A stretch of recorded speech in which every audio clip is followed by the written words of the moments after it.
Always refer to your installation instructions, as it is the primary source of information regarding your appliance. Warning: electrical shock hazard. Disconnect power before servicing.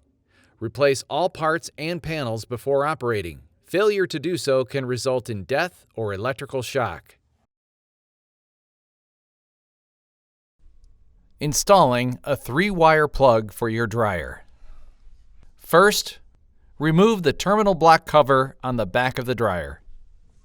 Insert the cord strain relief, one side up, one side down, then screw the strain relief together, leaving a gap for the cord to pass through. Insert the cord through the strain relief, then tighten down the strain relief. Attach the center wire to the center of the terminal block. Attach the 2 outside wires to the left and the right side of the terminal block. It doesn't matter which side they're on.